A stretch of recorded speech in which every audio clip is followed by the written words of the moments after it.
All right. Hello, my name is Alex Duenas, and this is Ash Johnson. And this is our DOM about physical versus digital media.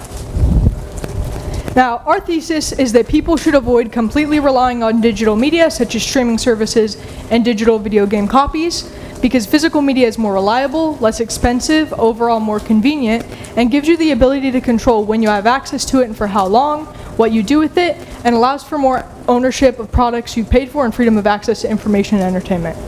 Don't worry, we've got a shortened version, which is that people should avoid completely relying on digital media because physical media is less expensive, more convenient, and reliable because it lets you control what you do with it and when you see it. We're going to focus on this first part of our thesis, which is that people should avoid completely relying on digital media, such as streaming services and digital video game copies. Now, the important part to note about this part of our thesis is that it talks about a balance between the two types of medias. There also needs to be a balance in our ecosystem. And when there's not a balance in our oceanic ecosystem, it's called overfishing. Overfishing is catching fish faster than they can reproduce. And some reasons for it is that modern fishing gear has become too efficient, or satellite navigation has kind of taken the guesswork out of finding fish, and some governments even provide funding for overfishing, making it a reward to overfish. Some solutions are that scientists can collect data on the size of the stock, when and where the species spawns, or how many juveniles are likely to survive into adulthood. And we can also put restrictions on fishing gear, like making escape hatches for fish that are smaller than the required catch limit. An example of a bad way to fish is gill nets. And gill nets are set up to be a wall with holes, and they don't require a boat with a big engine, which makes them easily accessible for more underdeveloped countries, but they have the most bycatch out of all kinds of fishing nets. An example of a better way to fish is midwater trawling. And midwater trawling pulls a net through the water and off the bottom so it doesn't damage the ecosystem and the bycatch is lower. One other solution is that we can follow harvest control laws, like we can limit when and where fishing can occur, give quotas to fishermen, or we can limit the amount of boats that are allowed to fish in a particular area. The takeaway from all this is that we need to have a healthy balance in fishing to maintain sustainability and a healthy ecosystem. And we also need to have a healthy balance in media. So use streaming services when it's convenient or appropriate, like a long car ride, but buy physical media when there's a long-term interest in something. Now, CSGO. CSGO. Wait. Not that CSGO. Crop rotation CSGO. This is another way to have a balance. Have a balance in our ecosystem. Crop rotation is the practice of growing different types of crops in the same area across a sequence of growing seasons. This practice reduces the reliance of crops on one set of nutrients, pests, and weed pressure. CSGO stands for corn, soybean, grain sorghum, and oat/clover. Reasons to use CSGO crop rotation is to decrease residue, increase stand establishment, increase soil nitrogen availability, decrease disease pressure, and decrease insect pressure. Now we're going to focus on this next part of our thesis, which is that physical media is less expensive. These are some statistics from Forbes.com on the matter, and one of them is that 99% of American households pay for at least one or more streaming services. The average American household spends $46 a month on show and movie streaming services, which equates to roughly $1,000 per year. And the average Americans have an average of 2.9 subscriptions per month, which we will round up to 3. 50% of streaming users also pay for a streaming service without ads. Now, this right here is a slide that shows what 50% of people who stream ad-free pay. So a basic Hulu subscription is $7.99 a month, but that one has ads. So if you want the one without ads, it's going to be $17.99 a month. Now we're going to skip to the last part of our thesis real quick, which is that physical media gives you the ability to control when you have access to it and for how long, what you do with it, and allows for more ownership of products you've paid for, and freedom of access to information and entertainment. Now, the Nazis took the Jews' access to media away after they told the Jews to bring it when they moved them to ghettos and concentration camps. State-controlled newspapers and news sources, and imprisoned educators, politicians, and religious leaders who disagreed with the Nazi agenda and their narrative. We actually saw a first-hand account of this when we read the book Night in English, and in the book the Jews were forced to relocate into ghettos, and in these ghettos there were barbed wire all around them, and it said in the book that the Jews actually felt comforted by the barbed wire even though it was put around to keep them from escaping, and Elie Wiesel said this about the barbed wire. Little by little, life returned to normal. The barbed wire that encircled us like a wall did not fill us with real fear. In fact, we felt this was not a bad thing. We were entirely among ourselves, a small Jewish republic. People thought this was a good thing. We would no longer have to look at those hostile faces, endure those hate-filled stares. No more fear, no more anguish. We would live among Jews, among brothers. The Jews were also allowed to bring their personal belongings to the concentration camps. When they got to the concentration camps, they might see an innocent-looking sign that reads this: "Attention, all belongings to be handed in the shed except money, documents, and other valuables, which you must keep with you. Shoes must be tied together in pairs and put in the marked area. Afterwards, you must go to the showers completely naked." And this is one of the original signs, a picture of one of them that I found on the Yad Vashem photo archive. Now, showers seem like such an innocent thing, and the action of going to the showers didn't initially give the Jews anything to be worried about. This is a picture of all the shoes of the victims, and it's a tragic representation of how so many people trusted that everything would be okay. Those who weren't killed in the showers were sent back to the barracks and tortured, and Elie Wiesel said this about living in the concentration camp. Never shall I forget that nocturnal silence which deprived me, for all eternity, of the desire to live. Never shall I forget those moments which murdered my God and my soul, and turned my dreams into dust. Never shall I forget these things, even if I am condemned to live as long as God himself. It seems like a stretch to connect the Holocaust to streaming services. Oh wait, hold on. There we go. Now this is a graphic I made of how the Jews gradually lost everything. First, they lived freely amongst the rest of the population, and then they were moved to ghettos, which were surrounded by barbed wire, only allowing the Jews to bring some of their belongings. They were then moved to the concentration camps, where they were only allowed to bring the clothes on their back and their most valuable possessions, until finally they were stripped of all their possessions and clothes, and had to put their shoes in the pile, and were only allowed to bring their absolute most valuable possessions with them, where they were either taken to the showers to be killed or the barracks to be tortured.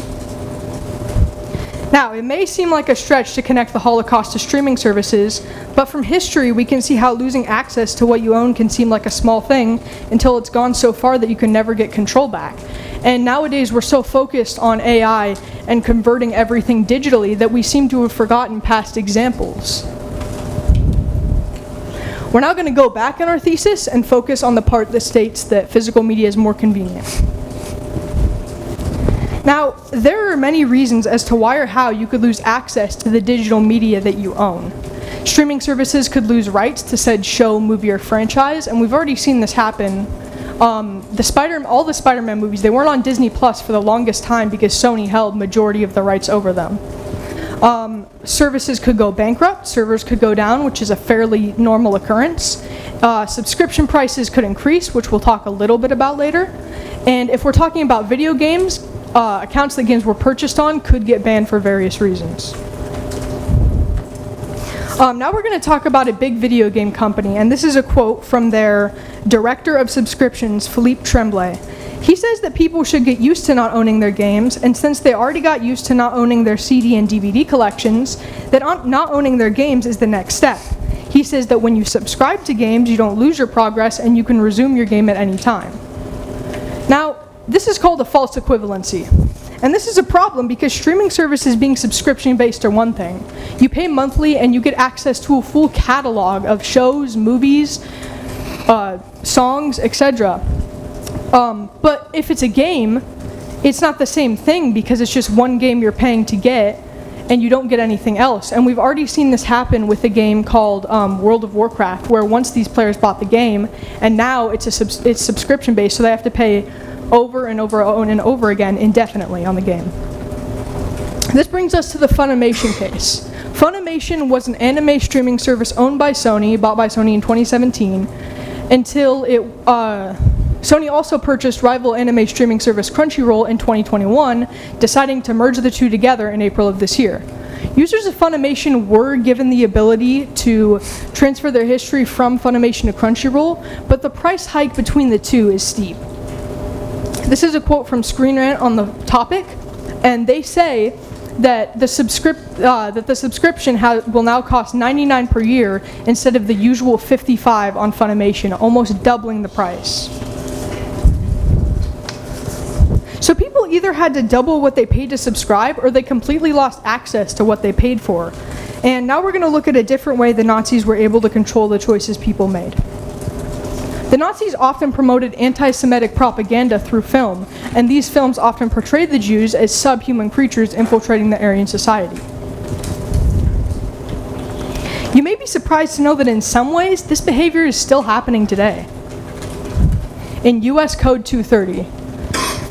Now, the full text of US Code 230 is on the Cornell Law School website, but this is a summarized version that basically says, big tech companies can restrict access to any materials that they find objectionable, even when that material is protected by the Constitution. Now, there's no guidelines or definition for what's offensive, so big tech companies get to decide what's offensive off of bias, and it's protected by law for them to do that. A current example of big tech companies controlling the narrative can be seen by looking at the political career of Tulsi Gabbard. And if you've never heard of Tulsi Gabbard, there's a good reason why. Tulsi Gabbard was a former US representative, a Democrat in Hawaii, and she was the former Democratic National Committee vice chair. She did not support Hillary Clinton's run for president in 2016, which led her to fall out of favor with the Democratic Party. She decided to run for president in 2020, but when she did, she was not invited to participate in debates, and Google actually removed all of Gabbard's websites so that they couldn't be found when her name was Googled. So if anyone had a question about her as a candidate, they couldn't find any information off of her websites.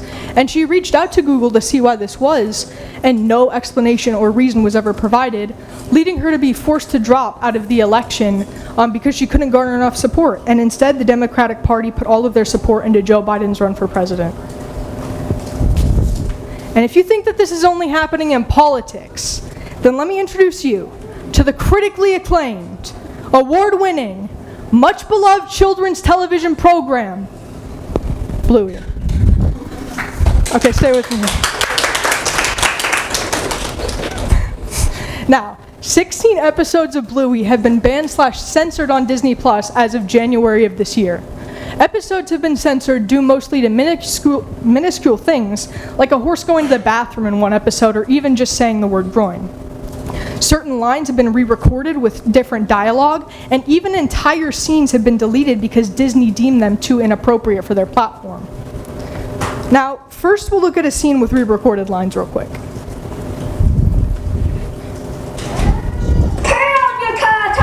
Is she really gonna pee on your curtains? Oh, she'll do it alright. Scratch your curtains. Is she really gonna scratch up your curtains? Oh, she'll do it alright. Hold on. Mm-hmm. Now, this is a pointless change because it's not offensive or inappropriate to say a cat will pee on your curtains. I have 5 cats and it's pretty on brand that they just do whatever they want whenever they want. I mean, they let me live in their house. Now we'll look at a deleted scene.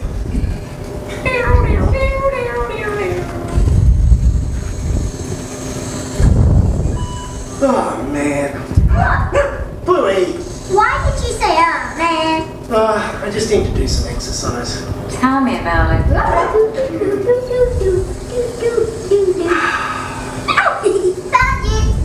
don't you just do some exercise? Oh, man. Now, this I find to be a more harmful change because it's not fat shaming to step on a scale and be unhappy with the number. Being able to talk as a family about more exercise being a good thing is a positive message to spread and shouldn't be censored. Well, go back. Okay. Now this brings us to our product. Our product is a movie trailer that I made for English class as a project last semester. And I burned it onto 50 DVDs that will be first come, first serve after our presentation. This represents owning physical media. The trailer is also on my YouTube channel right here, right there. But it will be taken off of my YouTube channel and privated after the first week of DOM presentations. This will simulate how streaming services can have a show or movie on their service and then they'll take it off and then you don't have it there anymore. But there's also 2 QR codes hidden around Brainworks, and if you find it, you can scan it, and it'll take you to a link of the video where you can watch it there, and this will simulate how maybe the show or movie will be on another streaming service, but you really have to dig for it, whereas if you just had a physical copy, you just pop it in and watch it. Now, this is a graph. This graph shows traditional versus digital media's usage. From the source, eMarketer. But we'll get back to that later. This is a two-way table. It has one event on the rows and another event on the columns, with the totals being 2 boxes added up, and this one being the totals total. So if the total is 10, then if there's 6 girls and 4 boys, they both add up to 10. Then if there's 5 answers that are yes and 5 answers that are no, then they'll add up to 10. Now, the boys tell us only one of them said no. So we can do basic math to figure out the rest of the squares. So 4 minus 1 equals, somebody, 3? Yes, that's correct. 5 minus 3 equals? 2. 2, yes. And 6 minus 2 equals? 4. It does equal 4. No, it's not 3, not 3. Okay, now, conditional probability. Conditional probability is the probability that one event A will occur if we know event B has already occurred. So going back to that two-way table, if we want to figure out, if we know that they already said yes, then what would it be if it was a boy? Well, it's actually simple. Probability, the answer was, the boy answered, given it's a yes, is actually simple. It'd be 3 over 5, or 60%. Now going back to the traditional versus digital media's usage, we can make this into a two-way table. The 63.7% will go to digital media, and the 36.3% will go to physical media. Now, according to Pew Research, 7% of Americans don't use any sort of media, which is elders and babies, of course. So we can do some more simple math. 63.7% minus 7 equals 56.7%. 36.3% minus 7 equals 29.3%. And then 36.3% minus 29.3 equals 7%. Now, what is the probability physical media is used given that they already use digital media? Well, it's simple actually, again. So physical media, we have physical media, and we have digital media. And so we know that they use digital media, so it would just be 0.07 over 0.637, or approximately 11%. Hopefully all of this convinces you of our thesis, which is that people should avoid completely relying on digital media, such as streaming services and digital video game copies, because physical media is more reliable, less expensive, overall more convenient, and gives you the ability to control when you have access to it and for how long, what you do with it, and allows for more ownership of the products you've paid for, and freedom of access to information and entertainment. Thank you for listening to our presentation.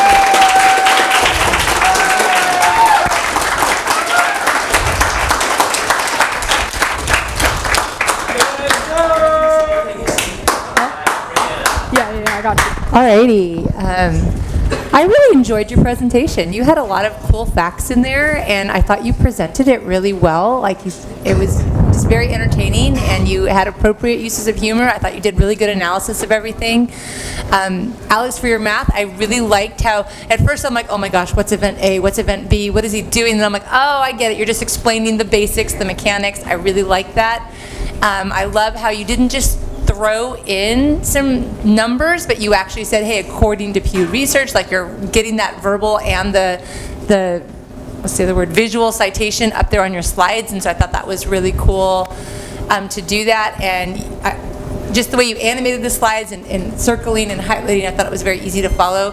The only thing else that I wish you could have done was talk about, is there an association, right? So we use this conditional probability to help us determine, is there an association between like having or using digital versus physical media. But that's just a minor like thing of like, oh, I could have gone even to more depth with it. I thought you did a really good job analyzing what you had up there, and it applied really, really well. So good job. I thought it was great from both of you. Yeah, what the heck, man, this is definitely an improvement. You guys were very practiced. You were very polished. Your transitions were good. I appreciate how you highlighted each part of your thesis as you were going through it to make sure that you cover it all. As far as your product, we're only going to get to see it if we get the physical copy. Yeah. Okay. Or I find a QR code. It's on my channel, yeah. Okay. All right. Very creative, very innovative in that approach, because it stressed what you're trying to. And I completely agree with your premise. You've convinced me. I think that with our G4 solar flare, if that gets any bigger, that could also get rid of a bunch of our streaming services and stuff like that and do tremendous damage to the grid. So I think there needs to be a balance of physical and multimedia. So many good things here. I could tell you're not just doing the job to get it done, that you guys actually care and are passionate about it. So nice job. Yeah, I was really impressed with your presentation, guys. You did an excellent job. I know for this one, it was sort of hard to find the line between like what was history, what was English, because they kind of like both went through the same topic. But the whole portion of your presentation on not just this part, but all of it really was very well grounded in sources and primary sources, especially for the World War II part of it. You didn't just show sources, you analyzed them, and they kind of like, you did something cool that I don't see many students do that I always look for, and that's that, like you're kind of jumping from source to source to source to create a bigger analysis, and that's what you did. You went from source to source to explain what it was like in the ghettos, what it was like when they went to the concentration camps. You used quotes. It was super well done in terms of the research that you did and the sources that you brought in. I love that you acknowledge that it seems like a far-fetched connection, like the Holocaust and like what you're speaking of about media, but you connected it well, and that graphic that you made was really cool, Ash. I like that a lot. So I think you guys should be really proud of it. I see tons of growth here, and one area of improvement moving forward is maybe some balance. It felt like the presentation balance was slightly off, but I really thought this was an excellent presentation. Well done.